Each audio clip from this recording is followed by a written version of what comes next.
can't take no loss. I don't even know what it costs.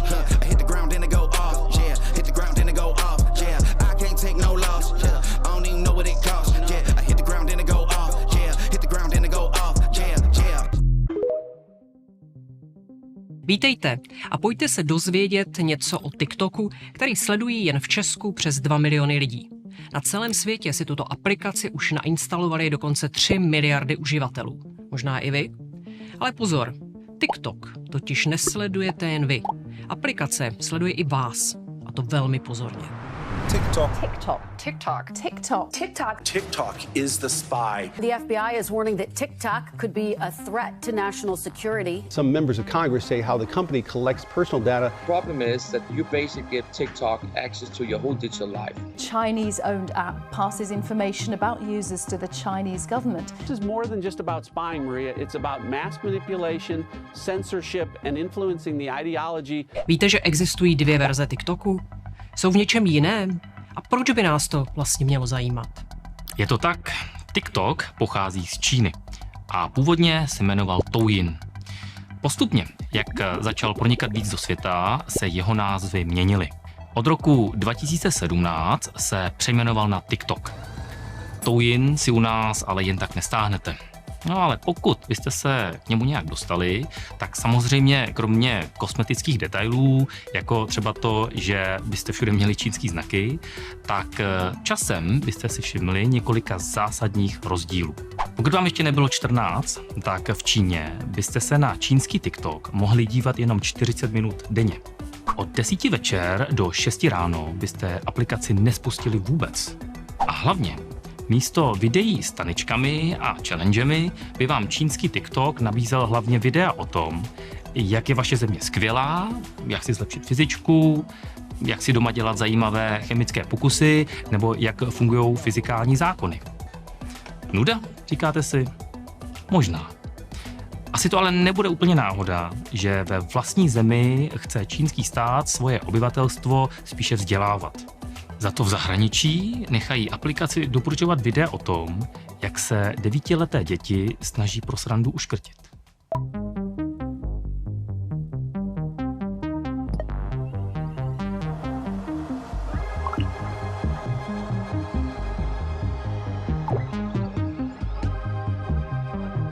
A to zdaleka nejsou jediná rizika.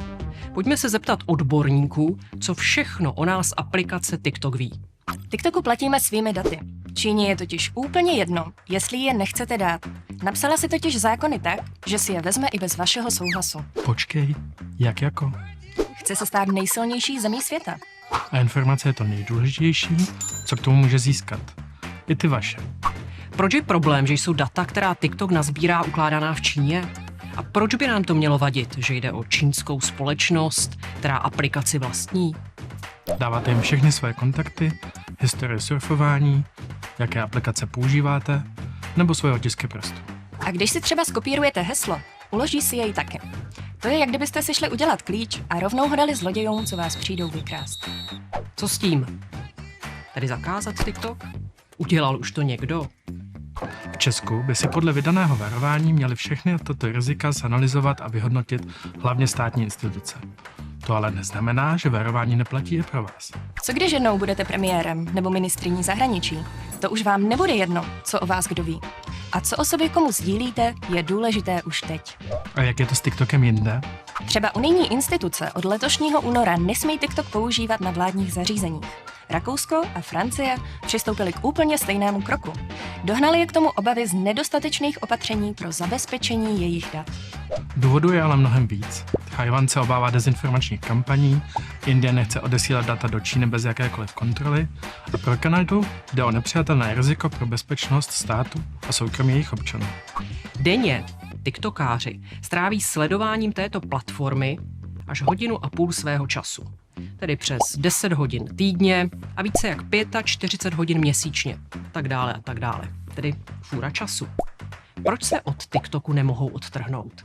Protože je to tak dobře nadizajnovaný. Udělali to tak dobře, že je hrozně těžký se od toho odtrhnout. Já neustále scrolluju, vlastně nikdy to nekončí a nikdy nevím, kolik videí jsem slídla. Ten mozek to nedává a už vlastně nedokáže odhadnout, jak dlouho tam trávím. Zároveň ten obsah je pro mě na míru. Je to něco, co mě baví, co mě zajímá a taky tam je takzvaný near miss efekt. To znamená, skoro je to ono. Už za chvíli bude to video, který bude to úžasný, skvělý, pro který já tam jsem. A tak je hrozně těžký se od toho odpoutat, protože skoro to tam je.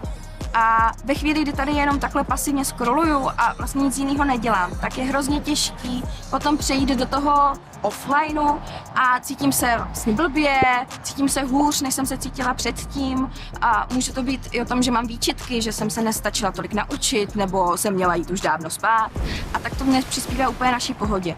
Zároveň, když ten obsah, který tam vidím, je neustále dokonalý a skvělý a všichni mají úžasný výkony a úžasný tělo a já takhle nevypadám a tohle nedělám a vždycky, když něco udělám, tak najdu někoho, kdo je daleko lepší a nebo tam můžu vidět obsah, který pro mě je nepříjemný. Ať už z toho hlediska, že nejsem tak dokonalá, anebo že to může být něčím šokující, něčím brutální a já si nemůžu pomoct, zarazím se na tom a pak už ten algoritmus mi to znovu opakuje a nemůžu se z toho dostat ven a obzvlášť pokud si nemám s kým o tom povídat, tak je to pro mě těžší, horší a můžu se cítit hůř. 40% mladých uživatelů, takzvané generace Z, používá TikTok nebo Instagram jako svůj primární vyhledávač, což znamená, že jejich pohyb na internetu je pod čínskou kontrolou. Věci, které tento režim nechce, abyste věděli, se prostě nedozvíte.